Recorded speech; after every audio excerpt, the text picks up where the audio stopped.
Hello dear students, this is Dr. Adwet and welcome to lecture number 12 of this chapter called as Chemical Coordination and Integration. Now, before we start with today's session, there are a few things that I would like to discuss with you. Number one, if you understand everything that we have done in today's session, do not forget to hit the like button given below. It lets me know that you've understood everything and that you have enjoyed today's session. Also, if you would like to see more such content about standard 11th and 12th NCERT biology, please do not forget to subscribe to our channel, which is Dr. Adwet's NEET Biology. At the same time, while you're down there, do not forget to hit the bell icon, which will inform you immediately about all my future uploads. If you have any questions or comments whatsoever related to biology, please put them in the comment box given below and I will personally try to get back to you as soon as possible. Also, do not forget that each and every lecture has its own assignment. The details about these assignments are given in the description box below. Please solve the assignment the minute you finish seeing today's session. It will help you to consolidate your knowledge about today's session. It will help you to recollect and remember everything that we discussed today. And finally, if you have derived value from today's lecture, if today's lecture was useful to you, please do not forget to share it with all your friends whom you believe will also benefit from this lecture series. So, with all of this out of the way, let us now start with a quick recap of what we have done so far in this chapter of chemical coordination and integration. So, from lecture number 1 right up till lecture number 9, we discussed glands and their hormones. We discussed about the hypothalamus, we discussed about the adrenal gland, and we spoke about the pituitary gland. So, we spoke about all these glands in great detail when we were doing lecture number 1 through lecture number 9. Now, in lecture number 10, we started with the thyroid gland, which is the largest endocrine gland in the human body. So please remember that the largest endocrine gland in the child is thymus, the largest endocrine gland in an adult is thyroid, and the smallest endocrine gland both in a child as well as an adult is going to be the pituitary gland. So you have thyroid gland, which is the largest endocrine gland. So here we have a diagram of the human respiratory system next to me, and you can see that we are starting with the trachea and the lungs. So if you were to see carefully, this is the hyoid bone. Just below it, you will see a pipe, which is the windpipe, which is also going to be called as the trachea, which shows the incomplete tracheal rings of cartilage. Then you can see it divides into the bronchus and finally it enters into the lungs. Now, along this pathway, you can see this structure here, which is called as the thyroid cartilage. In males, it is also called as the Adam's apple, and in both the sexes, male as well as female, it can also be called as the larynx or the voice box because it is going to support the vocal cords. So that is the thyroid cartilage. So if we were to take this box, just this box, and if we were to magnify it, this is how it will appear. And you will notice that the thyroid cartilage that you see in this diagram, it looks like this. So what you see in the picture is an ancient Greek shield which they used during the wartime. So there was a shield and the other hand will have either a spear or it will have a sword. So this shield in the Greek language, in their language at that time, many thousands of years ago, they used to call it as thyroidos.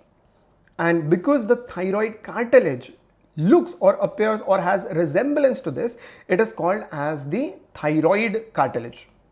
So now you know why it is called as the thyroid cartilage. So here is this part of a human's body. And you can see his chin and you can see his neck and you can see the upper part of his chest and his shoulders. Now, this is where the thyroid cartilage is going to be present. That is the area where you will see the thyroid cartilage.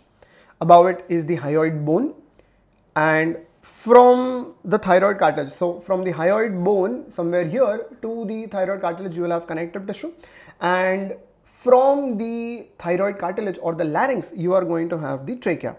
So that is what you see here, and you can clearly see the grayish silver colored tracheal rings of cartilage. So thyroid gland of course is also going to be, thyroid cartilage of course is also going to be cartilage, and the tracheal rings are also going to be cartilaginous. Now in this diagram, till now you have not seen the thyroid gland. This is where the thyroid gland is going to be present. So thyroid gland, which you can clearly see is reddish brownish, brown in color.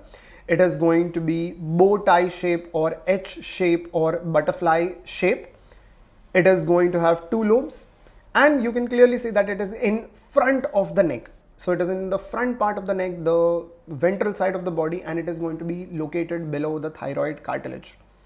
So that, dear children, is where the thyroid gland is going to be present. So here is another picture showing you the thyroid gland, and this is of course from the front, and if you were to turn this around, this is from the back.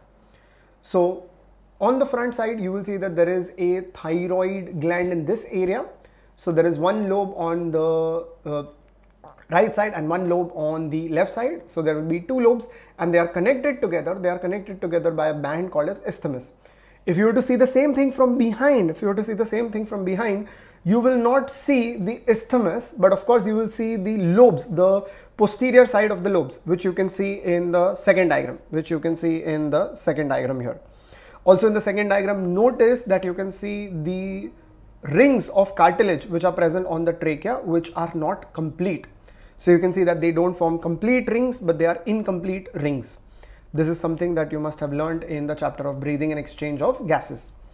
So here is the thyroid gland from front and the thyroid gland from back.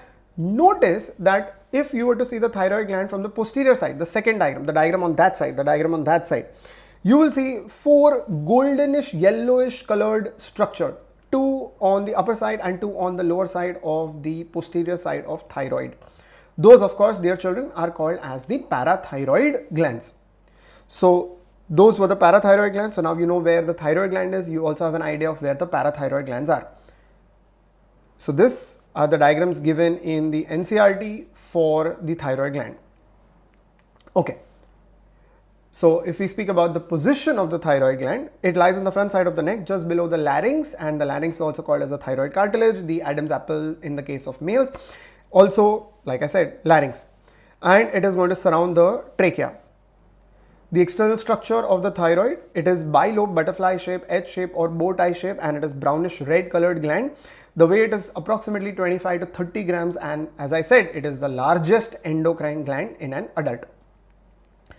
The thyroid consists of two lobes which are conical structure on either side of the trachea, and the size is about 5 centimeters by 3. So about this much, 5 centimeters by 3 centimeters in this area. The two lobes are connected by a thin transverse glandular material wala band which is connecting the two lobes, called as the isthmus. It lies in front of the second, third and fourth tracheal ring of cartilage. So it is in front of second, third and fourth tracheal ring of cartilage. The pyramidal lobe may or may not be present. So it may be present in some individuals, it may be absent in some individuals. If it is present, it is always extending upwards from the upper border of the isthmus. So may or may not be present. If present, the pyramidal lobe rises from the upper border of the isthmus and extends upwards. The thyroid gland, being an endocrine gland, is highly vascular and receives rich blood supply through the superior and inferior thyroid arteries and veins. Alright? Okay. So now we move on to the histology of the thyroid gland. So how will the thyroid gland appear if you were to cut it and observe it under the microscope? Of course, after proper staining procedures. So if you were to cut the thyroid gland, you will notice that the first thing on the outermost side will be its fibrous capsule. From the fibrous capsule, there will be numerous partitions which will be moving inwards, dividing the gland into various compartments. So these brown colored partitions, which are extensions of the capsule, they are going to be called as the trabeculae or the septum. They will divide the gland into these various compartments, and these compartments are going to be called as lobules.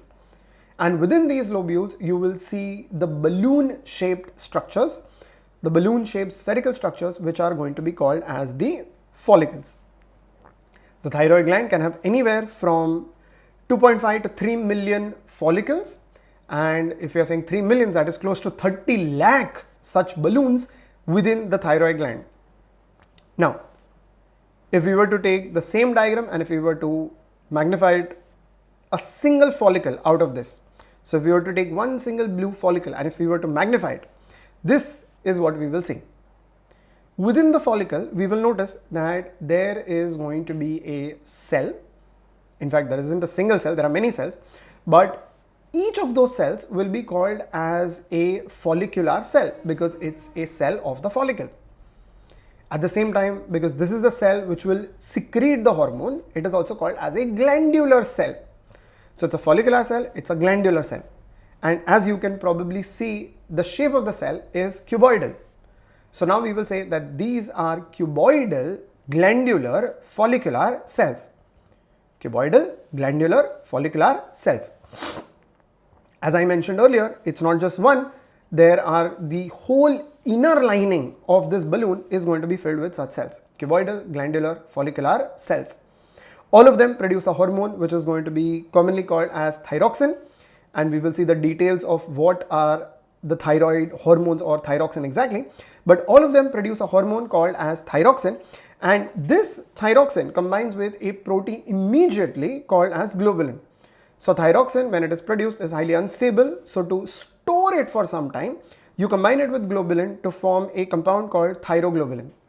Now, thyroglobulin is a jelly-like substance which can be stored in the center. So the whole balloon within, the cavity within the balloon is filled with this jelly-like substance, and this jelly-like substance is called as colloid. The jelly-like substance is called colloid.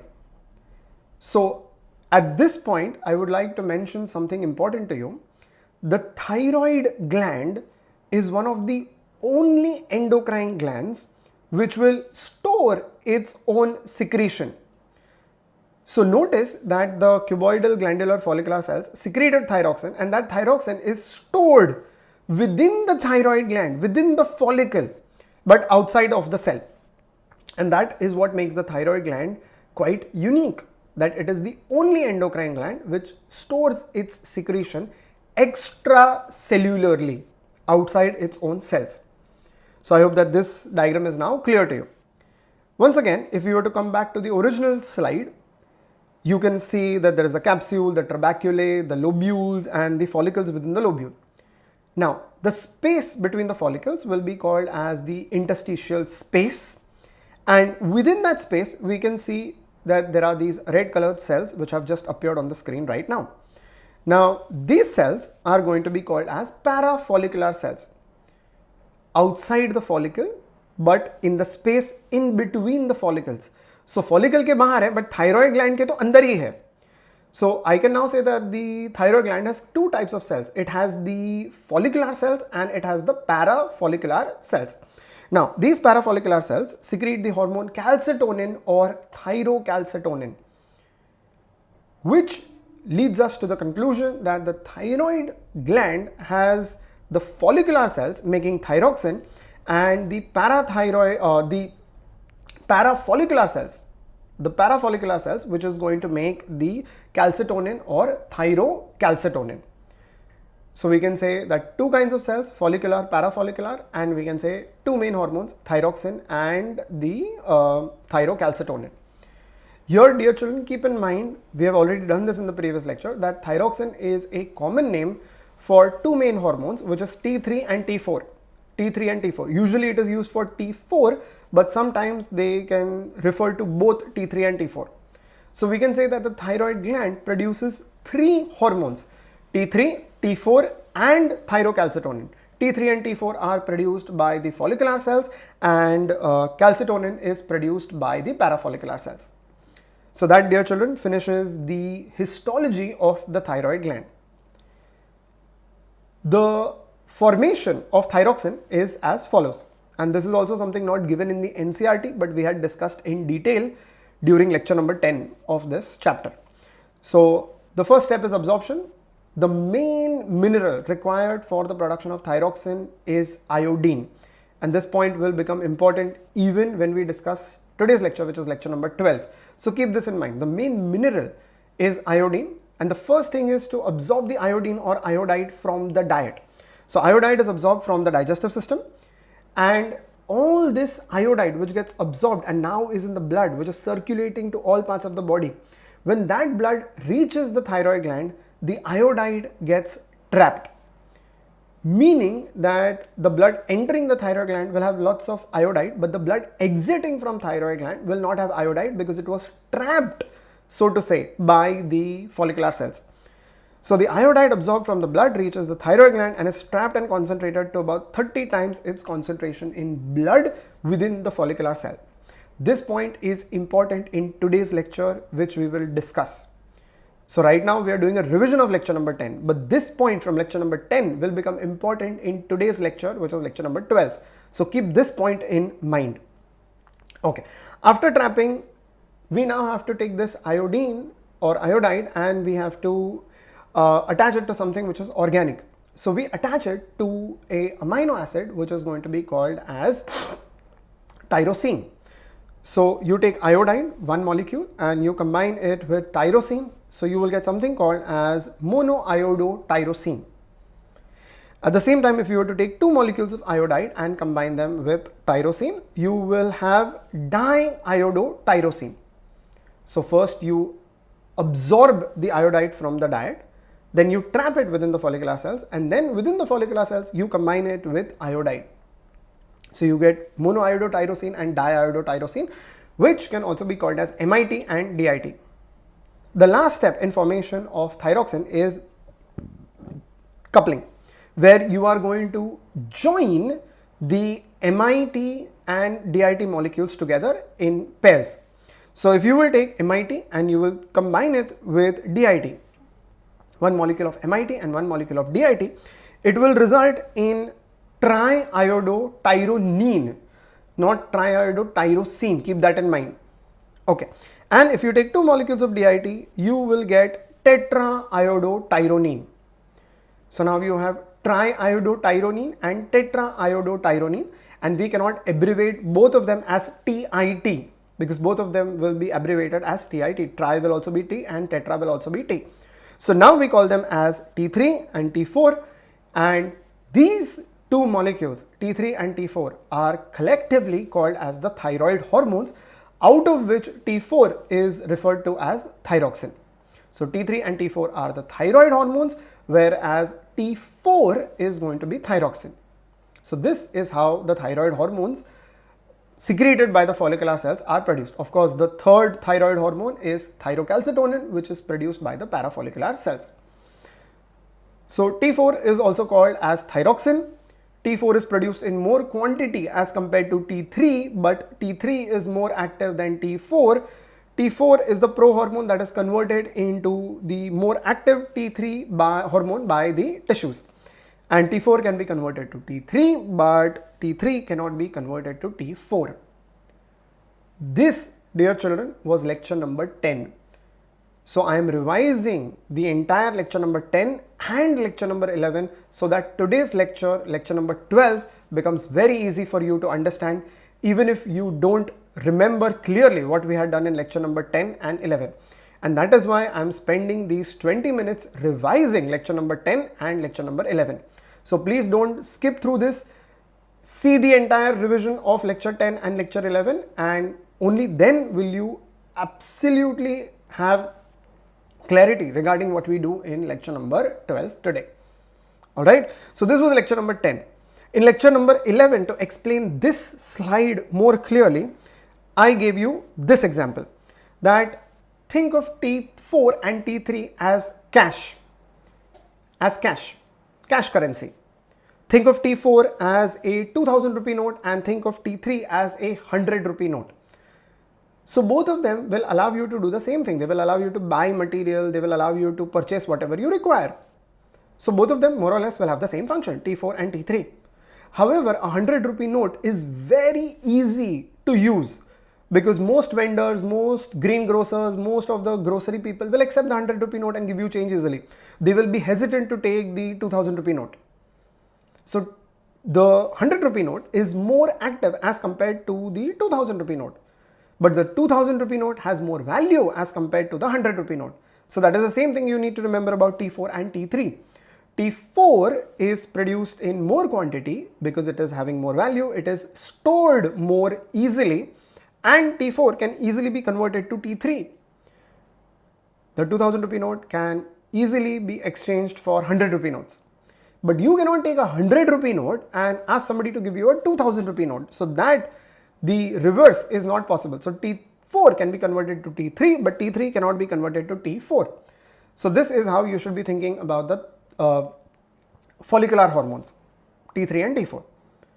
At the same time, if we speak about the colloid, think about colloid as an ATM machine. So you can take your cash, which is the 2000 rupee note or the 100 rupee note, but of course you would not want to put 100 rupee notes into the ATM. If you want to put money into the ATM, it would be the currency with the higher value. So if you take T4 and you combine it with globulin, it is like putting it into an ATM. So you can do that. And whenever required, you can remove or withdraw money from the ATM. So that's the same thing you can do with thyroglobulin or colloid. You can break it to again give you thyroxine, which is T4. So that is also possible. So this is an easy way of remembering how these three things are related: T4, T3 and colloid. Alright, so this is what we did in the starting of lecture number 11. And then, dear children, we moved on to what are functions of thyroxine, and the whole of lecture 11 was functions of thyroxine and the parathyroid gland. So if we speak about functions of thyroxine, the main function of thyroxine is to tell all your organs and muscles to do work. That is the main function of thyroxine. But it cannot just go to the organs and muscles and say, "Arey, chalo, kaam karo." It cannot do that. Because the organs and the muscles will say, "Arey, but kaam karne ke liye we require ATP. We require ATP." And ATP in turn is produced because of this reaction. So thyroxine cannot just say ke kaam karo. Thyroxine will, number one, have to provide glucose, because only with glucose will the organs and muscles be able to produce ATP. The second thing it will have to provide is oxygen. The third thing thyroxine will have to provide is going to be proteins, which can behave as enzymes, or proteins which can help build up the cells so that the cells can do work. And finally, it will also have to provide calcium to muscles, which is required for muscular contraction. So this is what thyroxine will have to provide. And if you understand this simple slide, then you will remember all the 14 functions that we have done regarding thyroxine. You will remember all 14 of them. Okay, so let's see what they are. So as far as thyroxine is concerned, it helps in carbohydrate metabolism, protein metabolism, fat metabolism, basal metabolic rate, body weight, calcium metabolism, effect on bones, nervous system or its effect on the nervous system, its effect on the circulatory system, its effect on the respiratory system, digestive system, reproductive system, its effect on body temperature, and finally something called as metamorphosis. So these are all the points that we had discussed in lecture number 11, the last lecture for chemical coordination. Now let's see each one of them one by one. Carbohydrate metabolism. What does thyroxine do about carbohydrate metabolism? Thyroxine will increase the absorption of glucose from the intestine. At the same time, thyroxine is going to cause gluconeogenesis, so that from various different sources it can increase glucose in blood. It will also break down glycogen, so that glycogen breaks into glucose and is added to blood, and it will provide all this glucose to the organs so that they can do their work. So it increases absorption of glucose from the intestine, it breaks down glycogen, the stored form of glucose, it breaks that glycogen into glucose. At the same time, it will do gluconeogenesis, so that we get glucose from new sources, and all this glucose is put into blood. So that is what it does for carbohydrates, so that it can increase the glucose level of blood. Okay, as far as proteins are concerned, it mostly does protein anabolism, which can help in the growth of the cells, the growth of the tissues so that they can do more work, and those proteins can also be used as enzymes. The third thing is that it helps in fat metabolism. It helps to break down fat into fatty acids. Excuse me. It helps to break down fat into fatty acids, and the fatty acids can then be used for gluconeogenesis. So these are the three things that it does with regards to carbohydrate, proteins and fats. Now, these three things, carbohydrate metabolism, protein metabolism and fat metabolism, together control basal metabolic rate or BMR, the minimum amount of energy that the body is going to spend during complete rest. So while you are resting or sleeping, the amount of energy that your body uses is going to be determined by thyroxine. If you have more thyroxine, even when you are resting, you will use more energy. And if you have less thyroxine, even when you are sleeping, you will use less energy. So these three things, carbohydrate metabolism, protein metabolism and fat metabolism, which are controlled by thyroxine, together help to control basal metabolic rate. And of course, basal metabolic rate will control your body weight. So if you take carbohydrate metabolism, protein metabolism and fat metabolism, all three of them together will regulate or will have an effect on the basal metabolic rate, and the basal metabolic rate will control the body weight. So if you are sleeping and using more energy, then of course there is no stored form of energy in your body. सोते सोते भी आप ज़्यादा energy खर्चा कर रहे हैं, तो you are going to have less body weight. But if you have less thyroxine, then you will have less basal metabolic rate. And if you have less basal metabolic rate, while sleeping, you really use minimum energy. So all the food that you have eaten does not get used, but gets stored, and which results in you having weight gain. So basal metabolic rate is a very important factor which affects the body weight. And then we come on to calcium metabolism and its effect on bones. Now here we had detoured from functions of thyroxine and done calcium metabolism in detail in the previous lecture. So here is a blood vessel or a capillary, and it of course is going to have some amount of calcium. Right next to it, here you can see a bone. So this capillary, let's assume, is passing by very close to a bone. And as I said, this blood capillary is of course going to have calcium in it. Now, what is thyroxine going to do? Thyroxine is going to stimulate the osteoclasts. Now, if you don't remember what are osteoclasts, please refer to the chapter called as structural organization in animals, where one of the tissues discussed is bones. So you will learn that bones have osteoblast, osteocytes and osteoclast. The main function of osteoclast is to break down the bone matrix and remove the calcium from the bone, which is called calcium resorption, not reabsorption, calcium resorption. So usually calcium goes from blood to bone, which is called absorption of calcium onto bone. But when you are going to take that calcium from the bone back into blood, it is called calcium resorption. Keep this in mind. So osteoclast will help in calcium resorption, and this calcium, which has now been resorbed from the bone, is put into blood with the help of thyroxine. So thyroxine plays a minor role in doing this, and the reason why thyroxine wants to do it is so that there is calcium in the blood which can be provided to the muscles so that the muscles can do contraction. Calcium is an important factor for muscular contraction, which again you must have done in the chapter of locomotion. Okay, now the major hormone which helps to do this is going to be parathyroid hormone, produced by the parathyroid gland. Those 4 small spherical glands which were located on the posterior side of the thyroid in each lobe. There were the superior parathyroid gland and a pair of inferior parathyroid gland. So those secrete a hormone which is called as the parathyroid hormone, which is mostly responsible for this resorption of calcium from the bone. Clear? Okay. Now, what else does parathyroid hormone do, or parathormone do? Sometimes it is also called Colles hormone. What does it do? It can also cause reabsorption of calcium from the kidney. So if there was any kind of calcium which was being thrown out in the urine, that will also be reabsorbed with the help of parathyroid hormone. It will instruct the kidneys to reabsorb calcium. it will also instruct the kidneys to produce another hormone which is going to be called as calcitriol. So calcitriol is basically the active form of vitamin D, which will affect the digestive system to absorb more calcium, and now this more calcium is going to be put back into blood.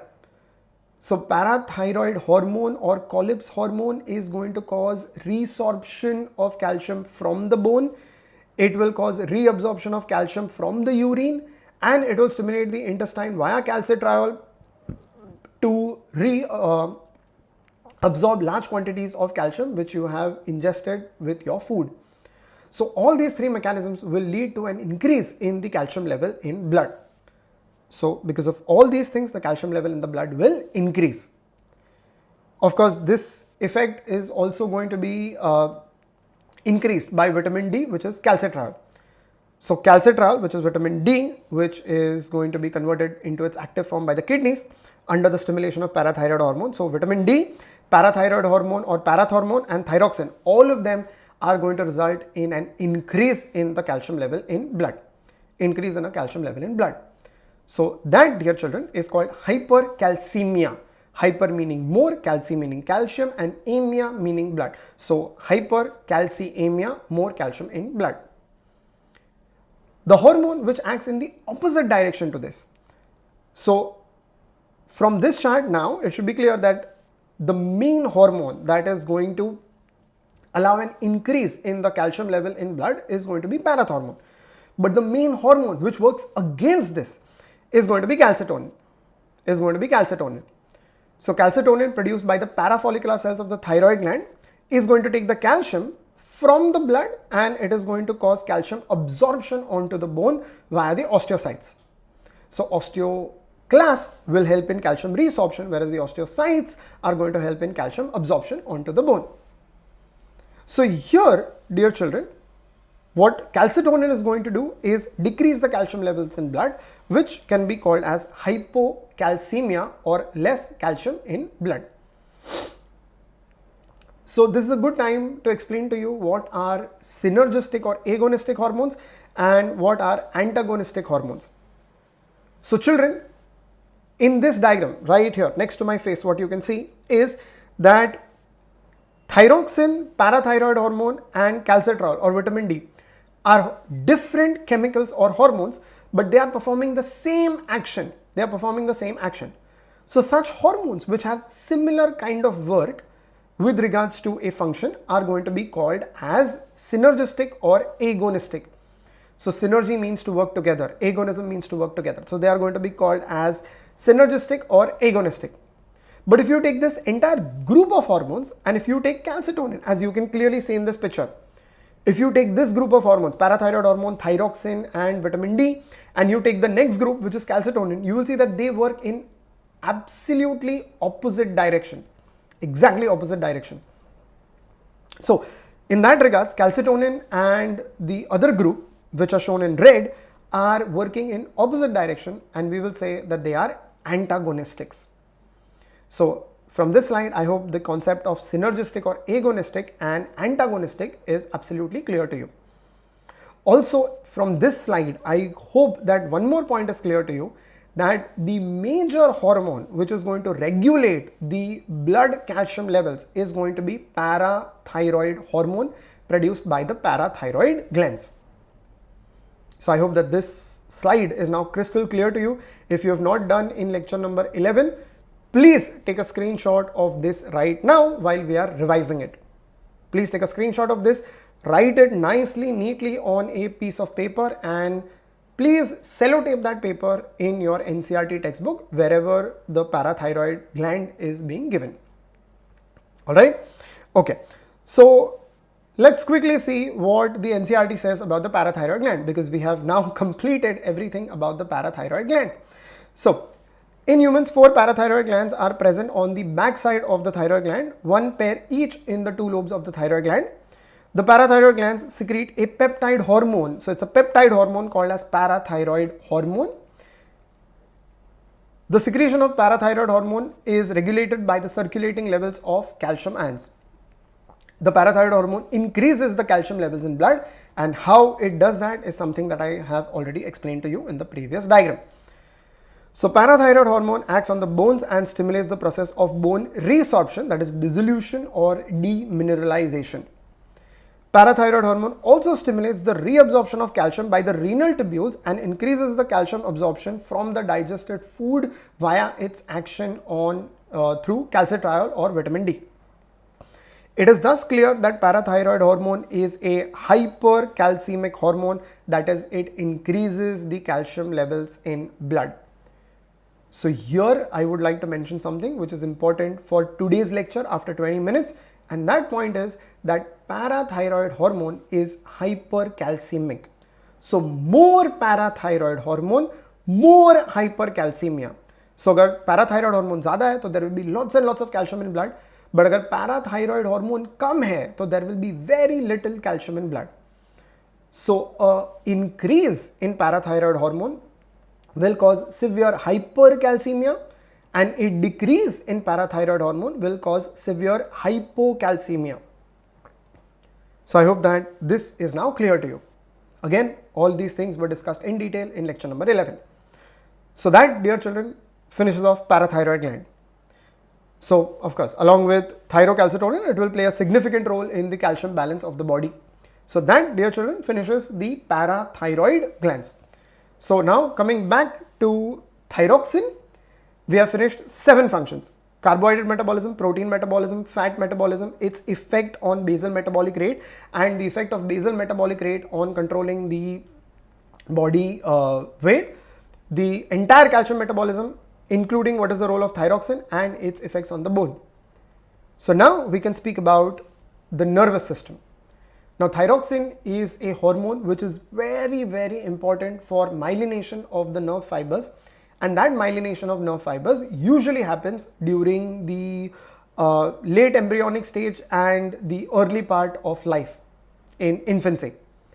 So at that point, thyroxine is going to be very, very important, because if thyroxine is absent during early childhood, the brain does not have the ability to learn. It cannot develop because myelination will not occur properly. So in that regards, what happens is that the child who has thyroxine deficiency during childhood will forever remain mentally retarded, because he does not, or he will not have any ability to learn any skills. In the case of adults, thyroxine of course is responsible for normal functioning of the nervous system, because most of the energy that your body uses, most of the glucose, most of the oxygen that your body uses is used up by the brain. So all that glucose, all that oxygen is provided by thyroxine. So in adults, if thyroxine is a little low, then it can cause lethargy, laziness, inability to focus. And if it is more in adults, then of course it causes irritability. So these are things we had discussed earlier. As far as the circulatory system is concerned, thyroxine is going to increase the heart rate, it is going to increase the blood pressure, it is going to increase the amount of blood which is circulating through your body, so that nutrients like glucose and oxygen can reach all parts of the body. It will also increase the respiratory rate and depth, so that more oxygen is fed into the blood. If we speak about the digestive system, thyroxine wants your body to do work which requires fuel, and fuel is provided by food which enters the digestive system. So what thyroxine wants is that your digestive system should move quickly. So if there is more thyroxine, it will move so quickly, the peristalsis will be so quick that you will have diarrhea. You will have diarrhea and your system will be empty, so you will feel hungry. So people with more thyroxine are going to continuously feel hungry and they may suffer from diarrhea. The exact opposite thing will happen to people with less thyroxine. The peristalsis will be very slow, so they might have constipation, they might not frequently use the washroom, and they will also not feel hungry because they will feel bloated all the time with all the food that is slowly passing through their system. As far as the reproductive system is concerned, thyroxine is responsible for normal functioning of the reproductive system, like the production of the gametes, spermatogenesis and oogenesis.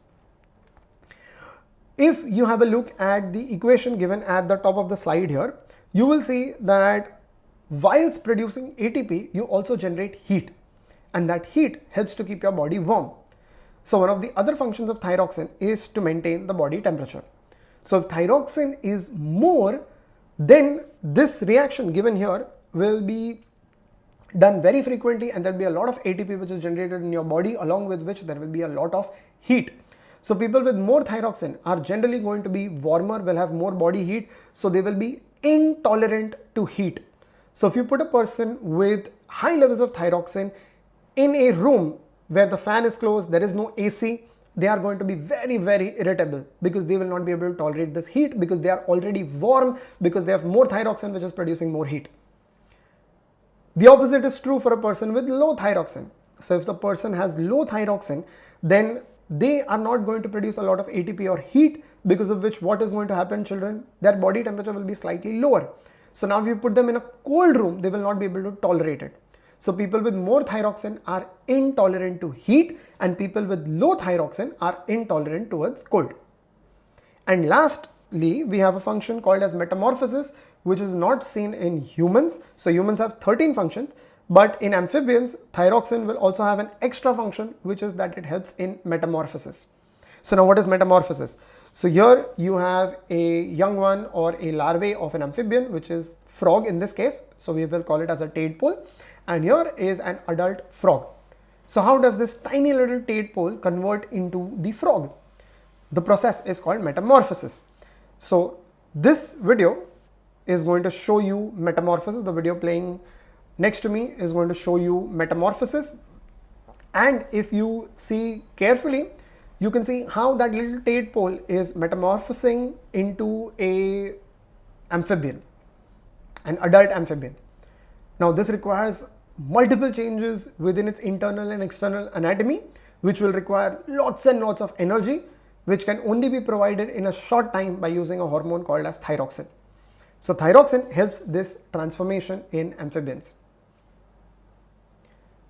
So this, dear children, is the entire chart showing functions of thyroxine.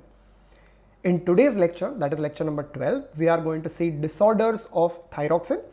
And the reason why I spent so much time today revising all of this is because today, when we do disorders of thyroxine, I will not explain what happens if thyroxine is less or if thyroxine is more. I will not explain that to you, because now you already know it. We have done it in lecture number 11 and we have discussed it in detail right here. So if you just go through these functions, you will immediately understand what happens in a person with less thyroxine and with more thyroxine. So let's just revise that and then move forwards. If a person has less thyroxine, then what is going to happen to him? As far as his basal metabolic rate is concerned, it will be less. And because his basal metabolic rate is less, his body weight will be more. If it is a child, his nervous system will not develop and it will be, or the child will be mentally retarded. If it is an adult, he will suffer from lethargy and he will be lazy, he will have no ability to focus, will be distracted easily. As far as the circulatory system is concerned, they will have a low heart rate, they will have low blood pressure, their respiratory rate will be low. As far as their digestive system is concerned, they may suffer from constipation and they will not feel hungry.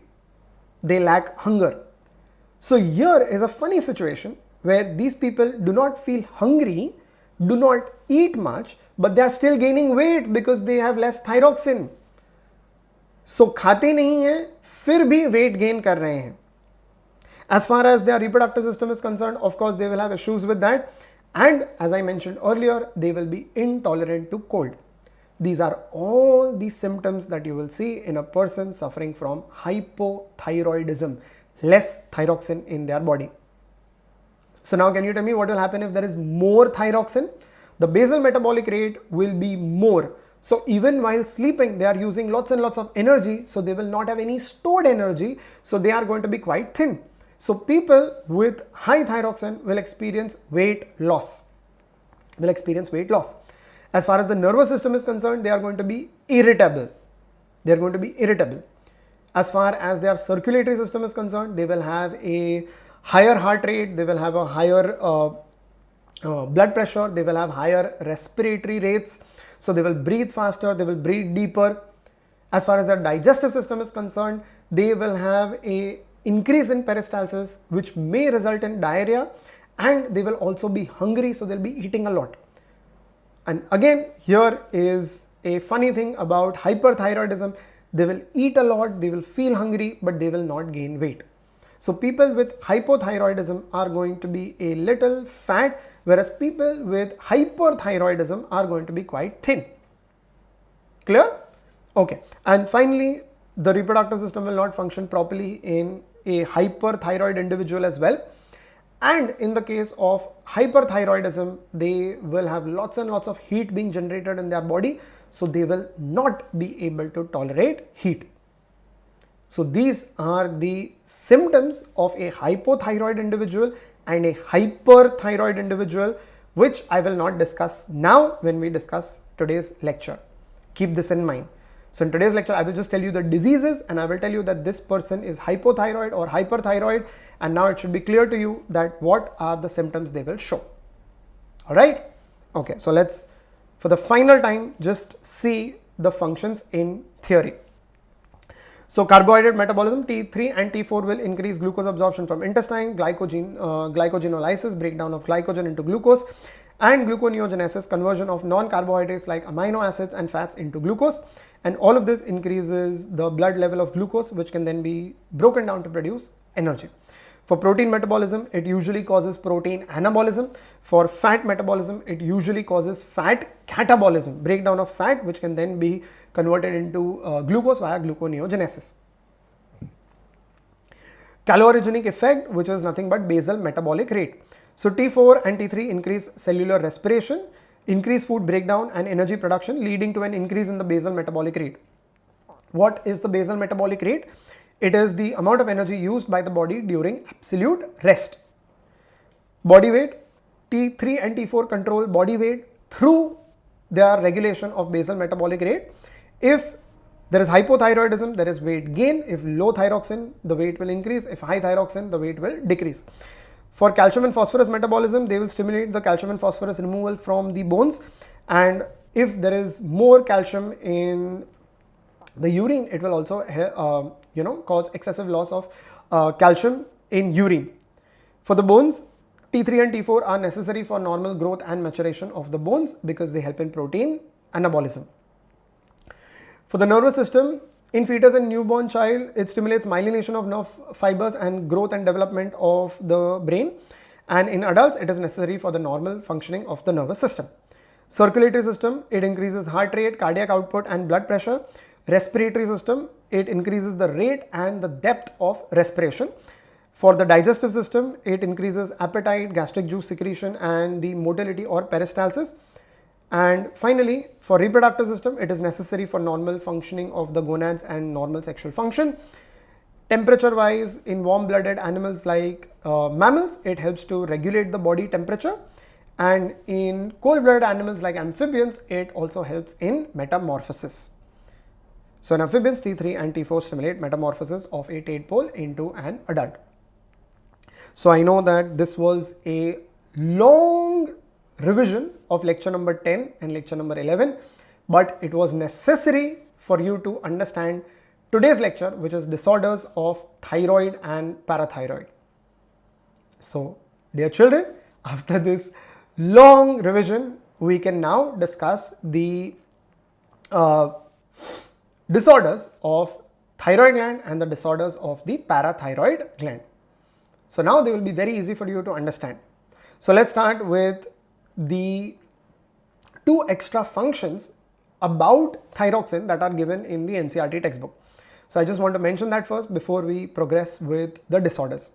So the NCERT, in addition to these 14 things which I have explained to you, the NCERT also says that the thyroid hormones, which are T3 and T4, also support the process of RBC formation or erythropoiesis. So keep this in mind that thyroxine is one of the hormones which helps in erythropoiesis. And the maintenance of water and electrolyte balance is also influenced by thyroid hormones. So please keep these 2 points in mind while you are learning about the thyroid hormones. All right. Okay. So with this out of the way, the next thing we have to discuss before we can discuss disorders is a feedback mechanism. Now, this is quite easy. If you just focus properly now, you'll be able to understand what a feedback mechanism is and what is a negative feedback mechanism and what is a positive feedback mechanism. So let's consider the case of thyroxine hormone and its regulation. How do we increase or decrease the amount of thyroxine in blood? So if thyroxine is less in blood, what happens? And if thyroxine is more in blood, what happens? First, let's work with an assumption that thyroxine is less. So whatever I'm going to explain to you now is with the understanding that blood में thyroxine कम है, blood में thyroxine कम है. So the minute this blood reaches the hypothalamus, the part of the brain, hypothalamus. The minute it reaches the hypothalamus will secrete a hormone called as thyrotropin releasing hormone. Thyrotropin releasing hormone. Now this hormone is going to act on the basophils which are going to be in the pituitary. So they will stimulate the pituitary gland. So hypothalamus के नीचे hypophysis है, pituitary. They will stimulate the pituitary gland and the pituitary gland will secrete thyrotropin. So thyrotropin releasing hormone pituitary को बोलेगा कि release करो thyrotropin. What is the other name of thyrotropin, children? Thyrotrophic hormone. Thyrotropin का दूसरा नाम क्या है? Thyroid stimulating hormone. So of course the pituitary now secretes thyroid stimulating hormone. So thyroid stimulating hormone now stimulates the thyroid gland by attaching to certain receptors on the cells of the thyroid gland, the cells of the follicle, which is called as the TSH receptors.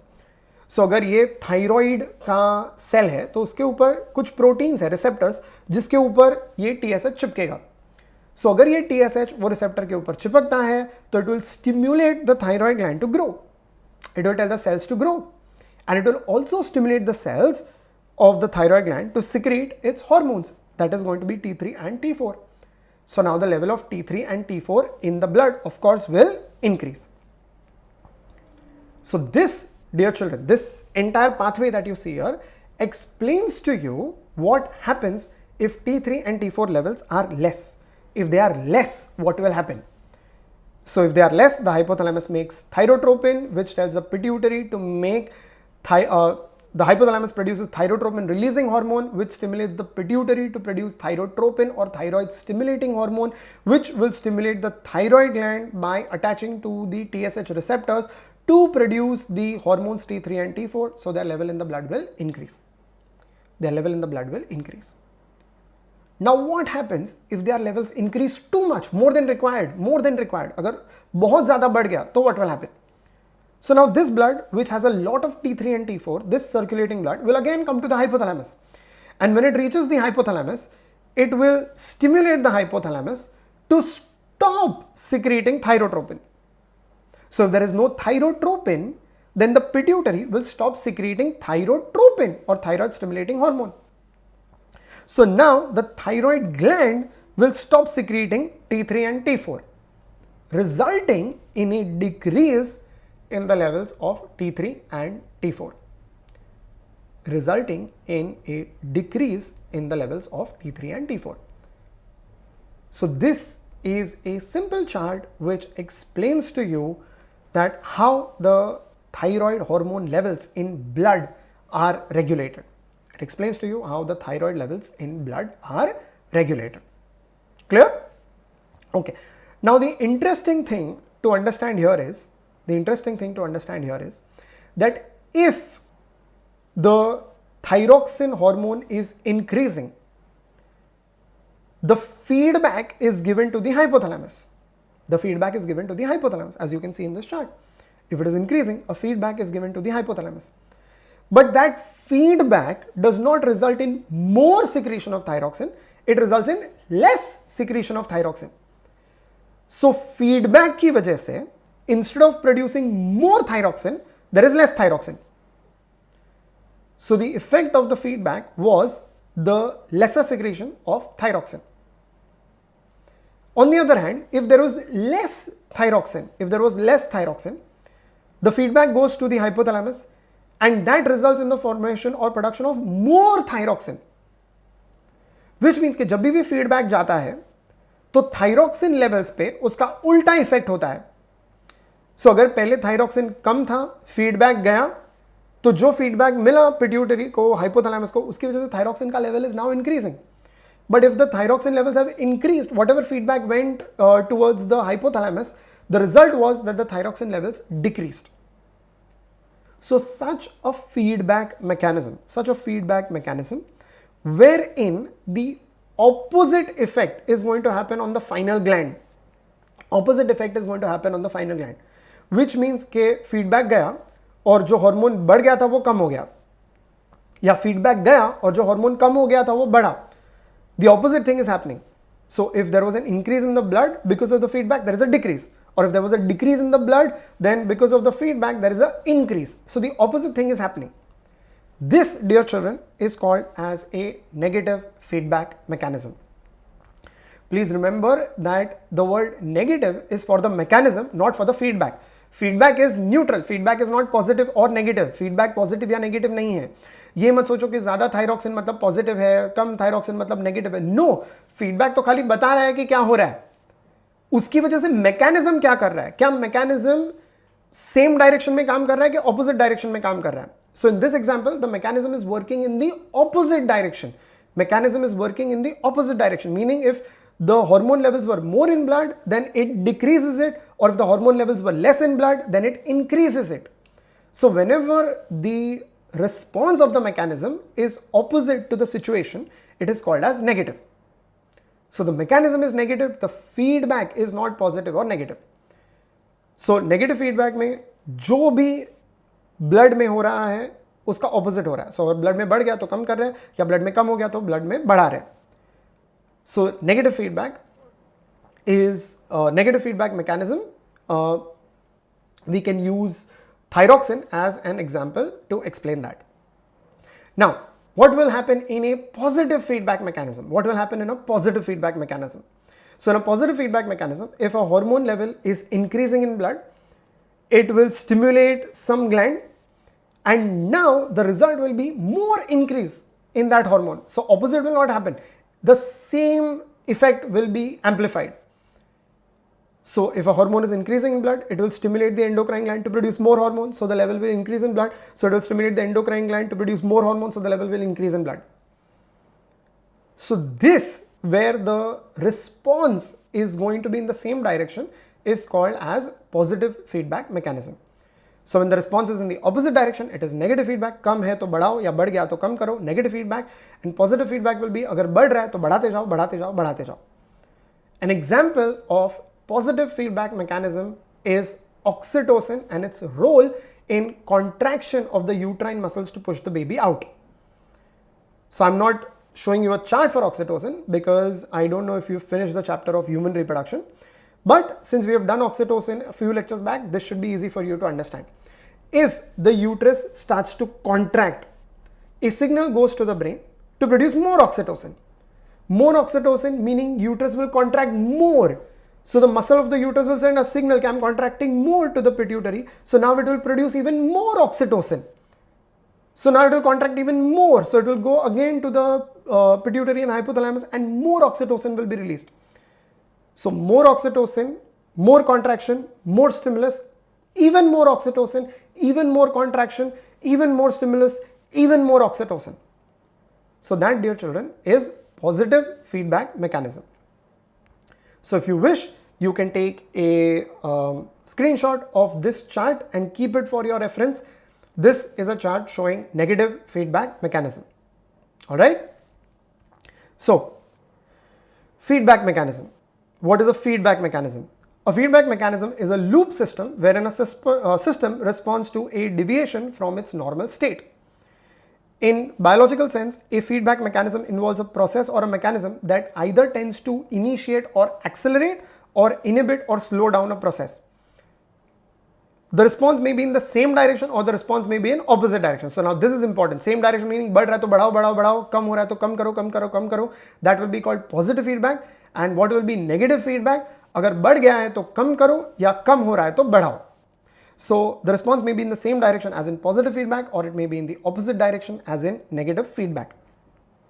An example of negative feedback loop is the regulation of plasma levels of thyroxine, which I just explained to you a couple of minutes back.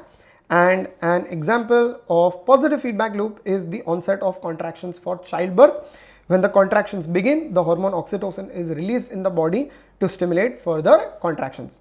and that will cause more contractions, which will stimulate the hypothalamus and pituitary to produce even more oxytocin, which will cause even further contractions. In fact, one simple thing I want you to remember is that the only example of positive feedback mechanism is oxytocin. So at your level, you just need to remember that the only example for positive feedback mechanism is oxytocin, and all the other hormones are regulated by a negative feedback mechanism. Meaning that whenever their levels increase in blood, there will be a loop system which will ensure that they decrease in blood, or whenever they decrease in blood, there will be a loop system which will ensure that they will again rise. So this, dear children, finishes feedback mechanism, which finally brings us to disorders of the thyroid gland. Now, disorders of the thyroid gland can be classified as a decrease or increase in the secretion of thyroxine, which can be hypothyroidism or hyperthyroidism. Now, hyperthyroidism can also be called thyrotoxicosis because increased levels of thyroxine can be dangerous. It can cause severe complications in the heart and in the respiratory and digestive systems. So that is why increase in thyroxine levels or hyperthyroidism is called thyrotoxicosis. Okay, examples of hypothyroidism are simple goiter, cretinism, myxedema or Gull's disease, and Hashimoto's thyroiditis. So these are all the diseases which come under the umbrella of less thyroxine in the body. Whereas example which is the most common form of hyperthyroidism is exophthalmic goiter, which is also called as Graves' disease. So these are the 5 diseases that we are going to consider, 4 under the bracket of hypothyroidism and Graves' disease under the bracket of hyperthyroidism, which is the most common form of hyperthyroidism. Okay, so let's see them individually one by one. Now, starting first with simple goiter. Simple goiter. So you've done this from school level, that here is a person with an enlarged thyroid gland. Here is another picture of a person with enlarged thyroid gland, and such a swelling of the thyroid gland is going to be called as goiter. Now, the question first arises, why do they have a increase in their thyroid gland? Why is the thyroid gland increasing in size? So for that, we have to look at the negative feedback mechanism once more, which we just discussed a couple of minutes ago.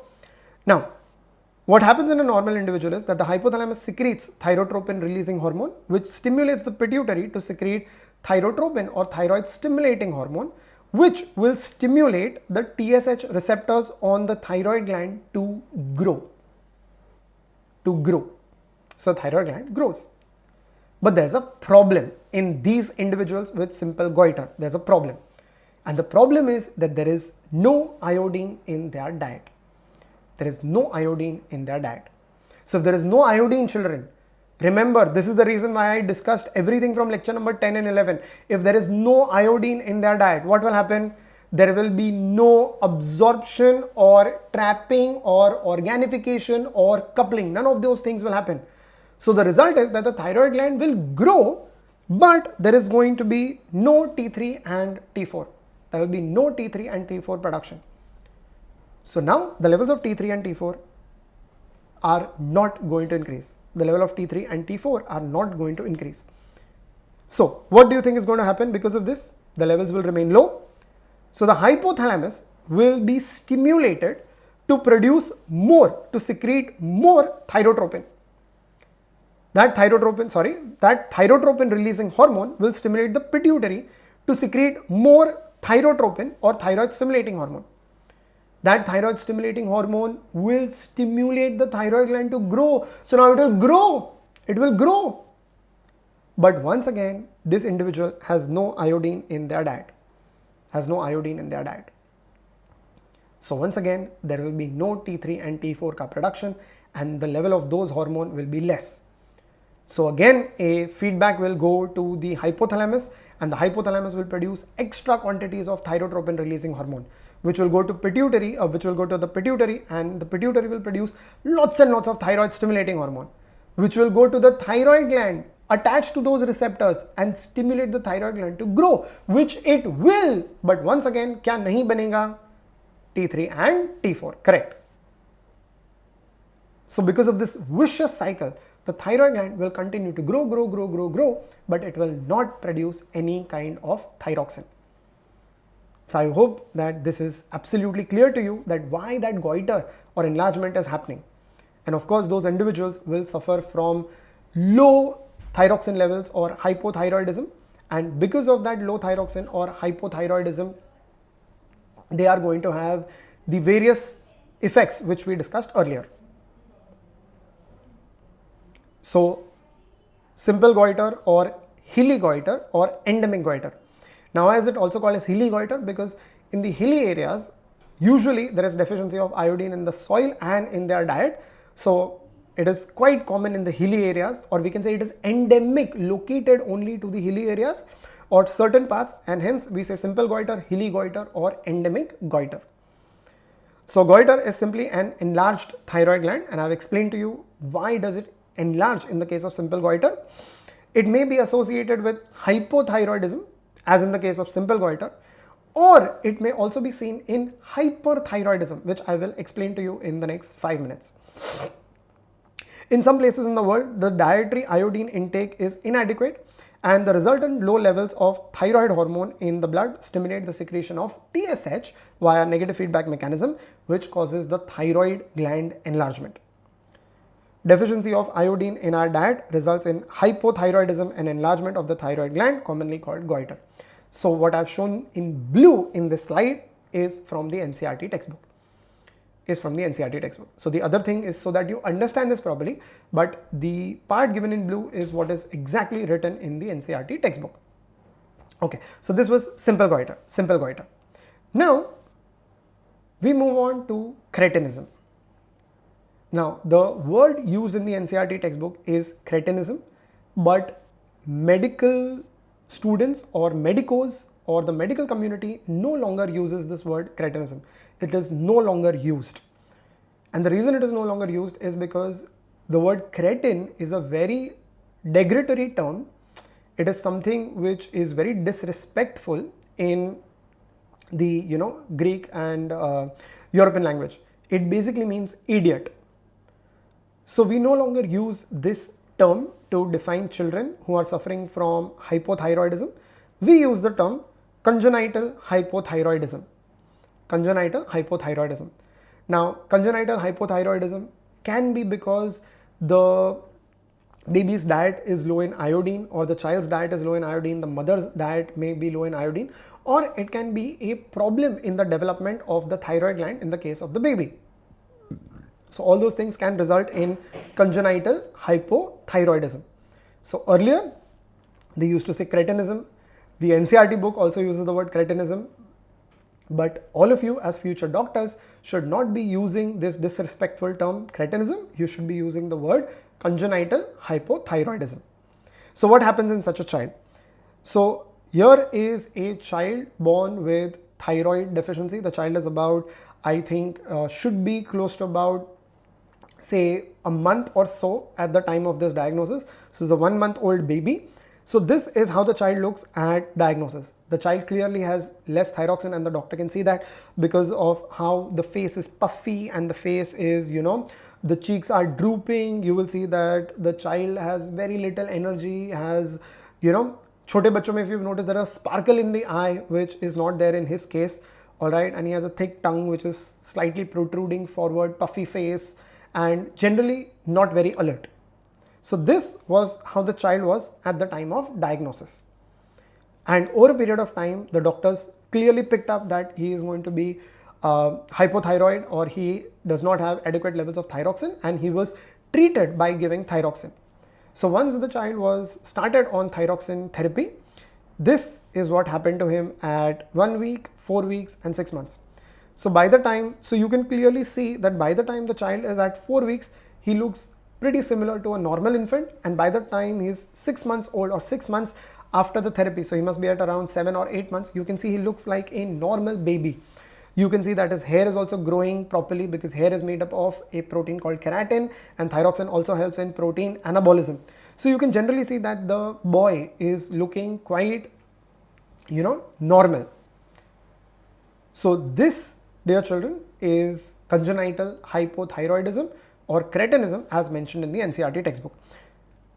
So once again, here is another picture of a baby with severe hypothyroidism during childhood, and once the baby was treated, you can see the remarkable difference in the baby. So puffed up, dull looking face, protruding tongue, and has gone to being alert looking. There is less swelling and the tongue is inside. Now if these children are not treated, they will grow, but they will have stunted body growth because there is less energy, less stimulation because of thyroxine, and they will also be mentally retarded. So if these kids are not treated, then they will become adults who will have mental retardation and growth retardation. Another important thing to remember here is that children usually for the first 1 or 2 months of their life will not show thyroxine deficiency, for the simple reason that they may have a little bit of mummy's thyroxine which they receive via the mama's blood. So when the baby is inside the mother, through mama's blood and through the umbilical cord and the placenta, they might get a few amounts of the mother's thyroxine. But once they are out and disconnected from the mother, then their thyroxine deficiency becomes quite evident. So these type of children, if they are not treated, can progress to adults who look like this. So you can clearly see that there is something wrong with this person, and the poor man that you see in this diagram, when he was a child, he was suffering from hypothyroidism, did not receive treatment, and that is why he is like this at present. His whole life would have been very, very different if he would have just received thyroxine therapy as a child. So this, dear children, is cretinism. The wrong word, correct term to be used, congenital hypothyroidism. So I am using the correct term, which is congenital hypothyroidism. The medical definition of cretinism is untreated congenital hypothyroidism. So if it is treated, there will be no issues, but if it's not treated, then the person will actually have growth retardation and mental retardation as well. Iodine deficiency is still a major cause of congenital hypothyroidism. This condition causes severe mental retardation and stunted bone growth. At birth, the baby is almost normal because lipid-soluble maternal thyroid hormones can cross the placenta during pregnancy and allow normal development. And this, what is shown in blue, is what is written in the NCERT. Hypothyroidism during pregnancy causes defective development and maturation of the growing baby, leading to stunted growth, cretinism, mental retardation, low IQ, intelligence quotient, abnormal skin, deaf mutism. These kids, as they grow, will have various developmental problems of the nervous system, so they may not be able to speak, they may not be able to hear properly. So deaf mutism, deaf meaning cannot hear, mute meaning cannot speak, etc. So these are all the things written in the NCERT, the part which you see here next to me in blue. So we have finished goiter and we have finished cretinism. The next thing that I want to discuss, the next disease that I want to discuss is myxedema. Now edema basically means swelling. So now what is this disease called myxedema and how does the individual look? So here you have an individual with myxedema. So in this, because of various problems, they are suffering from low levels of thyroxine or hypothyroidism. So because of this, they will show all the symptoms that we discussed when we were talking about the functions. They are going to have a low BMR, because of which they will have a high body weight or they will have more weight. You can clearly see in this lady here that she does not appear to be, alert, or she does not appear to be generally enthusiastic. She looks very listless. She looks lethargic, clearly has more body weight. She also has a lot of puffiness or the swelling, which is called as edema, which is common in these patients. So this, of course, her heart rate is going to be less, her respiratory rate is going to be less. And since the development of the brain is over, she will not be mentally retarded, but she will be lethargic, she will have low IQ. And of course, these people will be intolerant to cold. They will be intolerant to cold. So myxedema is a term synonymously used with severe hypothyroidism in adults. It occurs about 5 times more often in females than in males, and we are not sure why. Medically, we don't know why, but it is a disorder which is very common, or rather much more common in females as compared to males. A hallmark of this disorder is edema, accumulation of interstitial fluid that causes swelling of the facial tissues so that they look puffy, just like how you saw in the children who were of course suffering from congenital hypothyroidism. So जैसा उनका puffy face था, even adults develop such a kind of a puffy face. So a person with mixed edema has slow heart rate, low body temperature, sensitivity to cold, tendency to gain weight easily. I am not discussing why all these things happen. Hopefully now you clearly understand why all these things happen. Because the brain has already reached maturity, mental retardation will not occur, but the person may be less alert, lethargic, and may have low IQ. In adult women, hypothyroidism may cause menstrual cycle to become irregular, is what is written in the NCERT. So the last blue line is what is written in the NCERT about mixed edema. So with this, we have finished talking about the simple goiter, we have finished speaking about congenital hypothyroidism, and we have finished speaking about mixed edema. Now, let's talk about the next thing. So here is a woman who is showing goiter, and here is another woman showing goiter.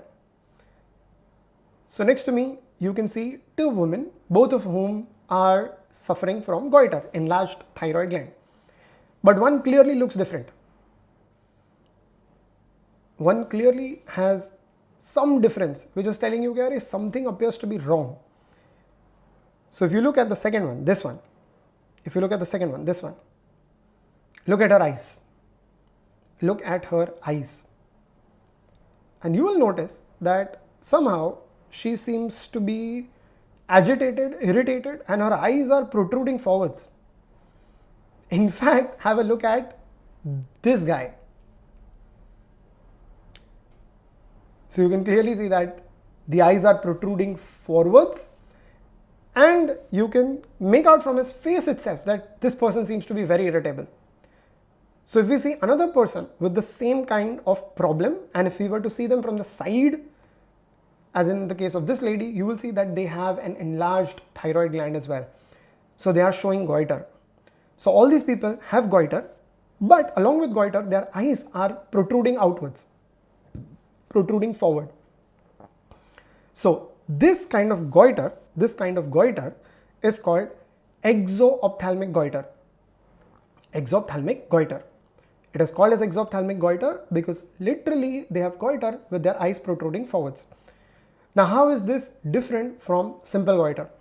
How is this different from simple goiter? So let's see what causes this. So if we talk about this kind of goiter, exophthalmic goiter, also called Graves' disease, after the doctor who first described this disease. So if we talk about exophthalmic goiter or Graves' disease, it is the most common form of hyperthyroidism which is seen in individuals. It is an autoimmune disorder, meaning that this is not actually a disease of the thyroid gland at all. It is a disease of your immune system, your WBCs. Now your immune system or WBCs produce antibodies for some reason, some unknown reason, and those antibodies are very, very similar to TSH. They are very similar to TSH. So these antibodies, which are very similar to TSH, will combine with, it will combine with those TSH receptors, and it will stimulate the thyroid gland to grow. So now what will happen, dear children? Tell me. The thyroid gland will grow, and it will also stimulate the thyroid gland to produce thyroxine. And since these individuals who have exophthalmic goiter have no problem with iodine, they will produce lots and lots of thyroxine. They will produce lots and lots of thyroxine. So thyroid gland grow bhi karega और thyroid gland thyroxine bhi banayega. Now this increased level of thyroxine will tell the hypothalamus कि क्या मत बनाओ thyrotropic releasing hormone, जो pituitary को बोलेगा कि अरे बाबा क्या मत बनाओ thyroid stimulating hormone. So pituitary will almost completely stop producing thyroid stimulating hormone. But फिर भी immune system के गड़बड़ वाले antibodies किसको stimulate करते रहेंगे? Thyroid gland को.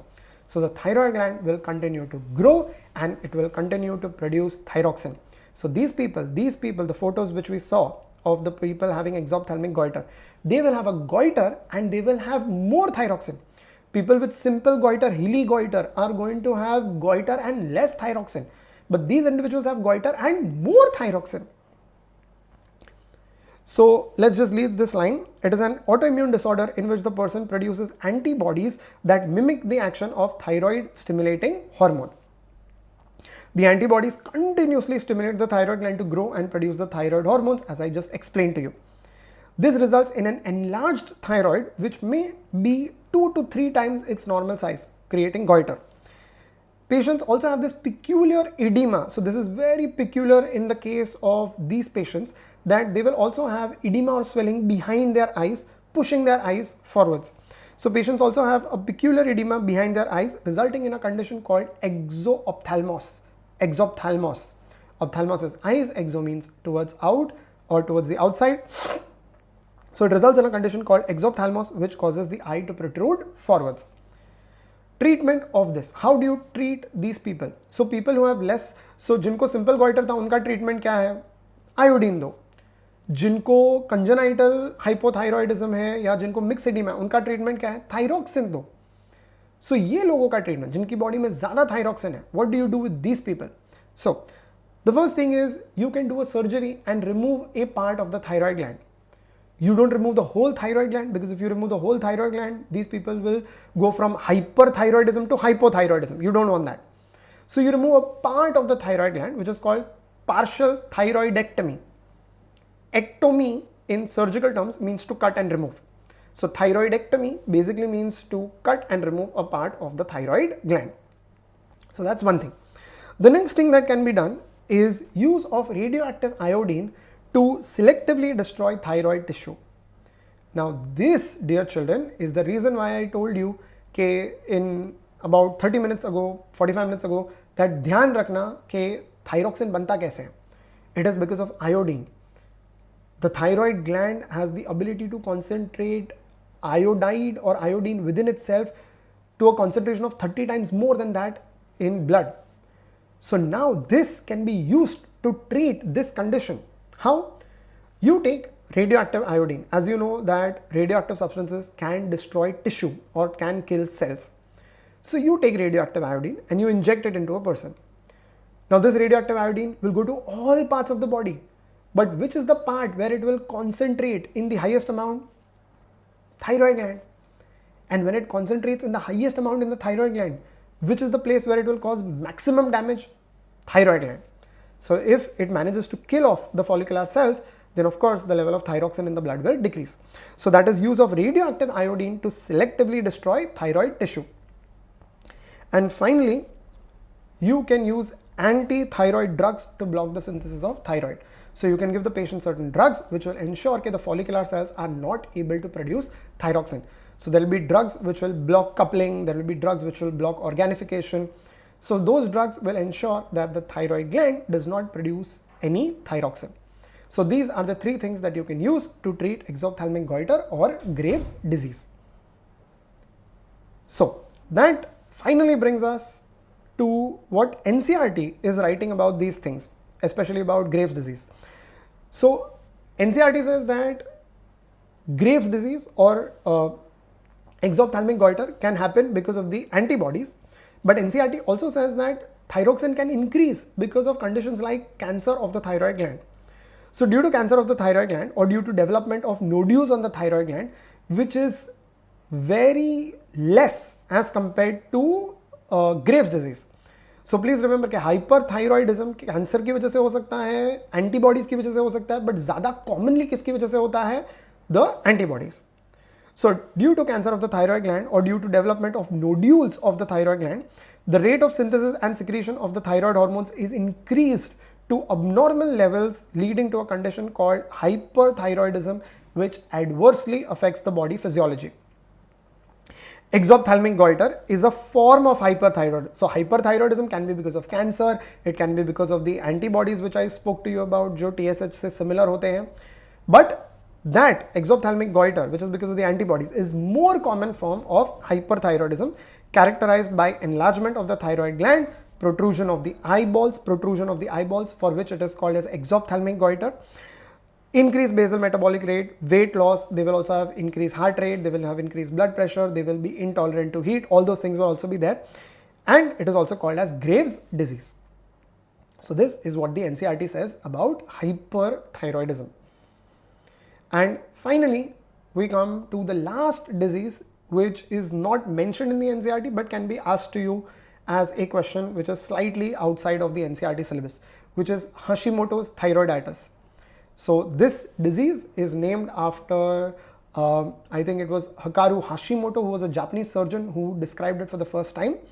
And in this disease, again, it's an autoimmune disorder. But in this disorder, the antibodies, instead of combining or connecting to the thyroid TSH receptors, it basically just attacks and kills off the follicular cells. So in Graves' disease, exophthalmic goiter, the antibodies were not killing the cells of the thyroid. They were just attaching to the TSH receptors, jiski wajah se it was able to cause the thyroid to grow and to produce thyroxine. But in this disease, Hashimoto's thyroiditis, they attack and they literally kill off all the follicular cells. They kill off the follicular cells. So it is an autoimmune disease in which the thyroid gland is gradually destroyed. Over time, the thyroid gland may enlarge, resulting in goiter. That may happen over time. And patients eventually will develop hypothyroidism. So with this, I hope that this entire chart of thyroid disorders is absolutely 100% clear to you. If you so wish, you can take a screenshot of this and you can copy it on a nice small white piece of paper and then sellotape it to the part where the thyroid disorders are given in the NCERT. Clear? Okay. So this brings us to our last discussion for today. So I know it's a long lecture and I'm thankful that you have been watching it so far. But this brings us to the last part of today's session, which is going to be the parathyroid disorders. So here is a screenshot of the previous slide that we saw during revision of lecture number 11. So here, as I discussed, if parathyroid hormone decreases, then it will cause less calcium in blood, resulting in hypocalcemia. And if there is an increase in parathyroid hormone, there will be more calcium in blood, resulting in hypercalcemia. Now, please remember, if parathyroid hormone is more, that means that the bone is being broken down even more, which means that the bones will become weaker because there is excessive resorption of the bone. So the bones will become weaker, and in these individuals, not only will there be high levels of calcium in the blood, hypercalcemia, they will also have weak bones. So if we discuss parathyroid disorders, they can either be a decrease or an increase. Decrease will be called hypoparathyroidism. Increase will be called hyperparathyroidism. Hypoparathyroidism will cause less calcium in blood. Hypocalcemia. Hyperparathyroidism will cause more calcium in blood, or hypercalcemia, and along with that, the hyperparathyroidism will also cause excessive resorption of the bone matrix, resulting in weaker bones which will fracture easily. So I hope that this bit is now clear to you. Now, another important thing which is not mentioned in NCERT in detail is this, that hypocalcemia, less calcium levels or in blood, result in a condition which is called tetany. Now, tetany should not be confused with tetanus, which is a bacterial disease caused by Clostridium tetani. So Clostridium tetani नाम के bacteria से एक बीमारी होती है called as tetanus, जो तुम लोगों ने सुना रहेगा कि अरे tetanus का इंजेक्शन लिया कि नहीं. So that is completely separate. This is tetany. Tetany is because of less calcium in blood. So now what is tetany? So tetany, it's a condition that is caused mostly because of low blood calcium, and the hypocalcemia, less calcium in blood, increases neuronal excitability, which stimulates the neurons and muscle fibers to depolarize and produce action potential spontaneously and continuously. So if there is less calcium, what happens is that the neurons and the nerves in your body, they continuously release signals or action potentials continuously without stopping. So imagine कि यहाँ पे एक nerve है जो ये muscle को बोल रहा है contract करो, ये muscle को बोल रहा है contract करो, और ये nerve continuously fire हो रहा है. So you cannot do anything. This nerve is continuously sending a signal to these muscles कि you contract. So they will literally become like this. And they will remain in that position and you cannot do anything about it. Now, why less calcium causes this is something that we cannot discuss right now. It will be discussed in nervous coordination as to how a nerve impulse is actually transmitted, or transmission of a nerve impulse, and what is the role of calcium. But understand this, that if there is less calcium, then nerves will continuously depolarize and stimulate the muscles, which results in this painful kind of contractions of the arms and legs. So tetany is characterized by painful spasms, sustained, continuous, painful involuntary contractions, particularly of the hand and feet, and overactive neurological reflexes. So this is how the hands of a patient with tetany look like. So as you can see, they are all cramped up, and the patient cannot go back to normal hand position because the muscles are in a continuous state of contraction. So this is tetany, which is caused by hypocalcemia. So I'm just going to add this paragraph to our chart here so that you kids can take a screenshot of this for your reference. Once again, please take a screenshot of this, copy it on a small white piece of paper, and paste it or sellotape it to your NCERT textbook where the parathyroid gland is given. So this, dear children, finally finishes today's lecture. I know it was a long lecture, but I hope that thyroid gland, parathyroid gland, and their disorders are now crystal clear to you. Thank you. God bless. Work hard. Be nice.